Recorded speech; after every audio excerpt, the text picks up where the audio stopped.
Hello, magandang hapon sa lahat, no? Matagal-tagal na rin ako hindi nakapag-video ng ganito.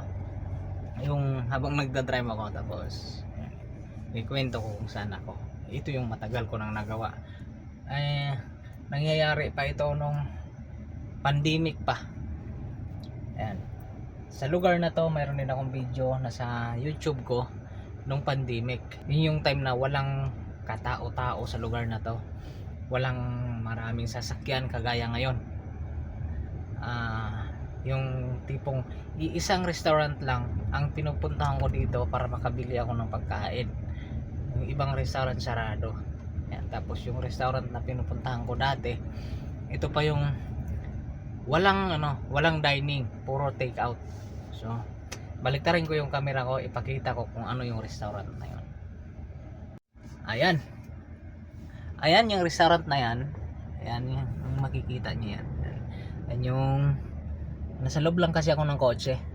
So ngayon, ito ipapakita ko. Nung pandemic, yan lang ang bukas. Oh. Ayan. Diyan lang ako nakakabili ng pagkain. Ayan.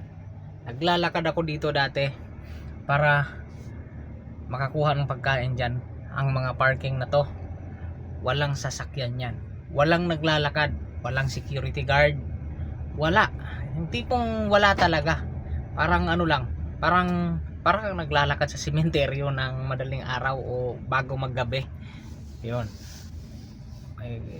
Siguro no, parang ano. Basta nasa YouTube ko yun, siguro lumang video na. Sa dami ba namang na-upload natin, no? Pero nung time na yon, sigurado ako walang tao na makikita. Parang naka-face shield pa nga ako nung time na yon. Tapos naka face mask, then may social distancing pa. Tipong pagka nagbabayad ako, ini-sprayhan pa ng alcohol yung pera na pinambabayad ko. So ngayon, ito ang dami ng sasakyan, no? Ang dami ng tao sa lugar na to. Ayan, kita mo. Kanina pa yan, pagdaan ko, yung unang pag-open ko ng video, ito sasakyan na yan, naka-hazard na yan dyan. Naghihintay na yan ng maparkingan. Ngayon, tingnan mo, nakaikot na ako ng isa, hindi pa siya nakaparking. Ayan. Ayun, may paalis dun sa unahan. Ngayon, hindi naman ako pwede dyan dahil gawa ng lagpas na ako. Ay, hindi nga. Kakarating lang yan. Yung nakaparking yun, naka-hazard na yan. Yun yung paatras na kulay red. Ayan. So, ganyan lang kabilis yung nangyayari ngayon dito sa Maynila. Doon sa mga hindi updated ng lugar sa Maynila, doon sa mga nakakaalam din kung saan to, pasensya na kayo, di ko muna to sasabihin ha kung saan tong lugar na to. Basta nung pandemic, oras ng pandemic, napakatahimik dito. Yan yung mga parking na yan, walang laman yan. Ngayon no, tingnan mo, punong-puno na. Ngayon may ikutan tayong isang parking doon sa unahan. Yung dating pinaparkingan ko din nung wala pang pandemic. Bali may isang restaurant din doon na doon lagi sila kumakain. Nagpupunta din kami. Ngayon papasyalan natin, titingnan natin kung gaano na ba ka dami yung mga tao na pumupunta doon. Dahil sa totoo lang, nanibago ako. Pagkatapos ng pandemic kasi, bihira na kaming pumasyal dito tapos pagka pumasyal kami dito, yung hindi ganitong araw sa gabi, hindi ganun karaming tao kasi madaling araw na. May restaurant kasi dito na laging bukas kung madaling araw. Doon kami pumunta. So konti na lang yung mga sasakyan. Pero ngayon, ganitong oras na punta kami. Ayan yung oras. 4:03 ng hapon.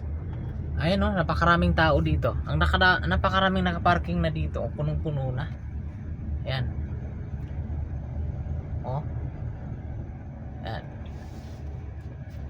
O, ang dami ng tao. Di na kagaya nung dati, no? Ang daming nagbago na. Dahil nung nakaraan, pag pumunta ako rito, ayan, kahit saan ka pwedeng pumarada. Walang katao-tao, walang kasasakyan-sasakyan. Ngayon, nakadatlong ikot na ako. Kaya nakapag-isip ako mag-video. Kasi hindi pa talaga ako nakakaparking. Ayan sana, may bakante. Ayan, may bakante sana. Kaso lang malayo kung saan ako magpipick up mamaya. So ito yung restaurant na pinupuntahan ko dati. nung wala pang pandemic. Ayan. Ngayon nagsara yan, ngayon bukas na sila. Ito yung parking na parang ano nung pandemic, walang sasakyan, halos tutubuan na ng talahib. Ngayon ang dami na nakaparada dyan. Kunti na lang yung bakante. Yan. Ito kaya to maluwag to parking na to kasi malayo siya sa mga restaurant. Yan. May mga restaurant naman dito sa gilid, ayan pero hindi yan matao. Hindi sa gabi yan sila, maraming tao. Yan. Yan mga restaurant na yan. So, baliktarin ko yung camera ko. So, ayan. Ang video na to, update lang sa lugar na to. Walang kadahil-dahilan, no? Pero, bigla lang naisip ko na habang umiikot ako, mag-video kaya ako. Para lang may mangyari ba? No? So, kumustahin ko ang lahat pala. Kumusta na yung mga maganda at saka gwapo nating mga kaibigan. Yun. Kahit pangit, tanggapin mo na ganyan ka pero maganda ka sa mata ng nagmamahal sa'yo, saka sa mata ng Diyos. Siyang may gawa sa atin. Wala namang pangit at maganda basta gawa ng Diyos. Ang importante doon, nakakaintindi ka kung ano yung ugali ng iba. Yun lang yung importante doon. Hindi na kailangan yung maganda ka nga, hindi ka naman marunong umintindi, hindi ka marunong magbigay, hindi ka marunong magpatawad. Lahat gusto mo sa'yo, lahat gusto mo ikaw tama. Kahit gaano kaganda, mauubusan ka ng kaibigan. Baka pati ka mag-anak mo, hindi ka napapansinin dahil sa ugali mo. Kaya kung maganda ka, tapos pangit ang ugali mo, pasensya na sa term ko, sana magbago ka na.